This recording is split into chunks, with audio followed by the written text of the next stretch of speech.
Hello everyone. For the past week or so, I've been playing only one of two decks depending on which side I was on, and so for this video, I'm going to break down the changes I made to that deck over the past week, where I feel each deck's strengths and weaknesses are, as well as generally why I made those changes or why I made any initial inclusions that made it through to the end. The decks that I was playing this week are the first Blindata Romania Mare Romanian deck from the recent Black Sunday DLC, and 6th Airborne, which is the British deck that was added in the semi-recent Tribute to D-Day DLC. So with that in mind, in typical me fashion, we will go Allied first, then Axis, so let's jump right in. So this week I began by building a 6th Airborne deck with the balanced deployment type shortly after the point rebalance of the most recent update. My first iteration of the deck is on screen now. As you can see, it has quite a lot of infantry. For anyone that's played this division before, a huge problem is just making sure you get all of your assets on the field. And even with my propensity for going light on infantry, I still managed to cram 117 units into this deck. The tank tab, as per the deck, is fairly light. The Tetrarchs in A come in a 2-star veterancy with very little in the way of drop-off, and the Tetrarch is more than good enough to deal with light transports, half-tracks, or if you're lucky, it'll fall back a Panzer IV or something like that. In Phase C, I have the Challenger coming in at 1 star because I just didn't want to bring in no-star Challengers, and I still wanted to get a fair number of them. The anti-tank tab is fairly standard for NATO divisions, 6-pound and 17-pound guns. I don't trust the Piat enough to be a dedicated anti-tank team, mainly due to its abysmal accuracy. The other area that's severely lacking in 6th is the amount of usable anti-aircraft weapons that it has access to. The Tri-Polston is good enough, and the CMP Polston is, again, good enough for what they're worth point-wise, but they won't do an excellent job at tearing planes out of the sky or really anything else that I'd use an AA piece for. The artillery tab, I was quite smitten with these 75mm howitzers, namely for the fact that they could come in the supply jeep, but also because of their low point cost, huge veterancy, and they fire quite quickly, so I rarely recommend these. I had a card of the Phase A 203mm off-map carrier to try and get that early foothold, and one card of Phase C 381mm off-map, though I found that I didn't really use this ever. Typically, if I bring in a card of Phase C off-map, it's for a game that extends into what I jokingly refer to as Phase F, and that is long after people should have units in their deck and people are still bringing things in. I think out of all the games I played this week with this division, I only brought in one of these a single time, and that was a game that went on well over an hour and a half, so I could take or leave these depending on if there was something better I could pick up, or if I enjoyed mortars more than I do, which unfortunately I just don't. The air tab is again fairly standard. One card of Phase B Typhoon Mark 1Bs, and one card of Phase C to deal with all those heavy tanks that the 6-pound and 17-pound guns can't get good side shots on. The Mosquito FB6 Napalm Bomber in Phase A to try and block off early roads, try and get a cheeky little flag or two out of that, and the Tempest Mark V in both the Fighter and the Fighter Bomber variants, because I adore the Tempest Mark V. Best for last, we have the infantry and recon tabs of this deck. The infantry in this deck, being that it is an airborne division, is phenomenal. The air landing come at excellent availability per card and still maintain a forced 1-star veterancy. Ox and Bucks are fantastic for clearing out forests. The Belgium Grenadier Voltigeurs are excellent for a middle-of-the-road sort of hold an area infantry. And the Phase C is just fantastic with all the AB Canadian paras and the AB paras. In the Recon tab, we have the Tetrarch Little John and the Daimler Little John. Both of these things are excellent at taking down things at 1 kilometer range, such as heavier tanks even with their 130mm of penetration. The snipers also come in a surprisingly great 2-inch carrier, which does hike the cost up a little bit, but provides them that extra little bit of lethality toward infantry groups. Now let's take a look at where I got to by the end of the week through various revisions and whatnot. You'll notice a few sweeping changes right off the bat. The Recon tab remains fairly the same, and as does the tank tab. Those really performed exactly like I wanted them to. In the anti-tank tab, I switched around the order at which I was bringing things in, but the same cards are there and the same units are there. The anti-air tab, I decided that the CMP Polston was worthless. Throughout the week, I don't think I ever saw it fire at a plane, and if I did, it was shortly shelled to death afterward after failing to kill that plane, so wasn't very impressive. On top of that, the deck really shines for the Tempest Mark V and its lethality toward aircraft, so I was just using those as my anti-aircraft weapons and just kind of hoping that no concerted effort ever came from me. Being that this deck lacks any sort of heavy tank, I wasn't really afraid of bombers as much as I am in other super heavy divisions. The artillery tab also stayed the same, but I am still considering removing the Phase C off-map card for some more command, as you'll notice a few other things are wrong with my deck. So I found that no matter how long the game went on for, this deck always had infantry. While that's comforting in a way to always have an answer for something, it also means that I have a lot of wasted potential toward earlier phases or toward veterancy. With that in mind, I jokingly decided to try and upvet all of my units to 2 stars just to see what it would do to my infantry count, and this is still my highest infantry count of any deck I currently own, and all of the units, save for the glider teams, are 2 stars. What this allowed me to do was completely forego the chain of command. I've removed the commander entirely in lieu of the Centaur 4, which has been performing admirably for me. Instead of that, I used the AB Canadian leaders as well as the rifle leaders in Phase B to just kind of buff the troops nearby them and not have to worry about their proximity to a leader in order to get them to that 3 stars. I don't know if there's another deck in the game where I would consider doing this. However, this has been working extremely well for 6th Airborne. It means that you can fight on potentially multiple fronts or on multiple facets of one front without spending money to micromanage a commander and pipe command all over the place to your units. These airborne units really do perform excellently in 3 stars, and so I feel like that's a non-negotiable point. If you are bringing your units in at only 1 star, you have to bring in the commander in this deck, in my opinion. However, if you are willing to sacrifice those extra 11 units or whatever it was, bringing them in at 2 stars is an excellent alternative to this. What's more, I didn't realize at the time, and I should have, being that I've covered this in a past video, was the veterancy curve for all of the infantry in this deck is fantastic. Air and landing go from 12 per card at the forced 1 star to 10 per card at 2 stars. That's just 2 units, that's huge. Ox and Bucks, on the other hand, go from 6 to 5. Again, 1 unit, I will do that any day. So with the deck out of the way, this deck really excels at a few things, but I'll go over its drawbacks first. First, it doesn't have any of the motorbikes that are present in many of the other decks in the game, meaning that if it does get to the fronts first, it's through some fluke or accident. This isn't huge, but it does mean that your flamethrowers are going to have to be a little less ambitious than I typically use them. For all my praising of the Tetrarch and the Challenger, this deck may as well not have a tank tab. These units are hardly more than support units, or in the Challenger's case, a AT gun with wheels.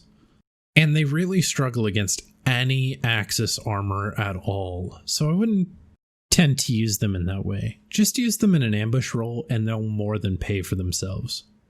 I went over this a little bit while I was covering the deck, but the AA tab is also quite non-existent. I found that I was using the Tripolstons to kill infantry more often than I was using it as AA, so take that or leave it. Another really big drawback of this deck is how expensive everything is. In order to bring in any AT gun, you're looking at spending 50 points, as opposed to maybe 35 points for an M42 in other allied decks. Add on top of that the infantry cost, which can get a bit up there depending on the unit, and the absurd plane cost, which they are worth it. However, you're looking at getting no more than 1 plane per tick, and sometimes that's just not enough for certain strategies. With all that out of the way though, let's look at some of the pros of this deck, and there are many. All of the Little John series excel at these sort of ambush engagements that you'll find them going up against Panzer IVs. I've killed a few Tigers this week, or Panthers even, by just jumping them with these units. They're fantastic at that close range, and they fire first and much, much faster than those German vehicles. The 17-pound and 6-pound guns are fantastic. I dare say that they're some of the best guns in this game, period. They excel at taking down German vehicles because whenever they do penetrate, they do enough damage to really put some hurt in there. The infantry are all phenomenal. The air landing are fantastic for 20-point units. They each carry a Piat, which, though unreliable, is still a nice boon for a 20-point unit. And the Oxen Bucks excel at clearing forests. Honestly, with this deck, I didn't see Phase C enough times to really try out the Canadian Paras or the AB Engineers. However, I assume they do just fine. Where this deck really shines, bearing in mind that all of the earlier points are fantastic, is the aircraft. The Mosquito is fast and agile and usable as both a fighter and a bomber in Phase A, with little drop-off between the two roles. The Tempest Mark V, I could sing its praises all day. It is such an agile, quick, and lethal plane that it really makes other planes look bad by comparison. On top of all that, the Typhoon Mark 1B is a little pricey at 160 points. However, I found that two of these used in conjunction with one another and microed just right will kill a King Tiger with no issue, and I did quite a bit of that this week with the release of 16th Panzer. All in all, I found this deck was a lot of fun to play and very lethal to the Axis. However, I wouldn't go so far as to call it a well-rounded deck. It still struggles at those mid to long-ranged engagements against German armor, and if you're playing against a player that knows what they're doing, you're going to really struggle in that avenue. And so with all that in mind, use this deck at your own peril. I will say that I don't particularly enjoy artillery, and so the artillery tab might be due for a redesign. I just kind of bring in units that I enjoy in that tab, and not so much units that make a lot of sense there. So feel free to change that around if you wish. However, even with major tweaks to the artillery, I would say that you should stay away from this deck unless you're at least semi-comfortable with the game. I'd put it at somewhere like a moderate difficulty of decks to learn. With the allies out of the way, let's take a look at my Axis deck of the week, which was first Blindata Romania Mare. I'll admit that I made this deck in sort of a hurry, and it really shows through in the number of things that I sort of skimped out on or forgot. In the first iteration of this deck, I had two Phase A leaders in the artillery tab for 40 points each, in a deck that heavily relies on having a command structure and brings in a Phase A commander. So my first iteration of this deck didn't last terribly long before its first major redesign. But there were a few things that held together throughout all of it. This deck contains many borrowed German Panzer IVs and Stug series tanks. Interestingly enough, though, the T4 or Panzer IV in this deck contains a heat shell that can penetrate 100mm at 2 kilometers. This is a huge addition to this tank that's already a great medium tank in my opinion. What's more, it seems to be the only unit in the game capable of intelligently selecting between these two shells depending on the target that it's fighting. Take a Panther G or a T-34-85 1944 for example, that will fire APCR at a target at 2 kilometers even though it has less of a chance to penetrate with that APCR than with normal AP. The T4, however, is having absolutely none of that. The T4 will fire AP at targets that can take AP, and it will fire heat at any target too big for AP. This is huge for not only the micromanaging aspect, but also because the heat in this tank only has a 20% accuracy, which is quite, shall we say, less than desirable. However, for the same price as the typical Panzer IV, also bearing AP and the same armor, this thing simply can't disappoint me. The infantry tab in this deck has very few standout units. The LT Venatori Moto Leader unit contains 2 sniper rifles and comes in a fairly decent SPW transport. Aside from that, they also get access to the Pioneering Assault, which are arguably some of the better assault units in the game. These sport 8 Arita submachine guns firing at a base 942 rounds per minute and 2 flamethrowers at a 10-man squad. Aside from those two though, the Venatori Moto and the Panzer Grenadier are just more or less meat.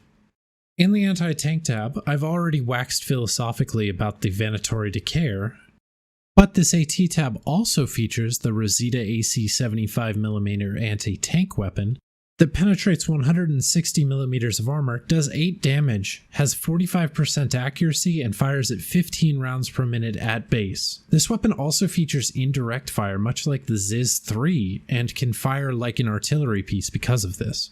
Currently, these weapons are only found in 2 of the 3 Romanian decks in the game, the 5th Cavalry and the 1st Blindata.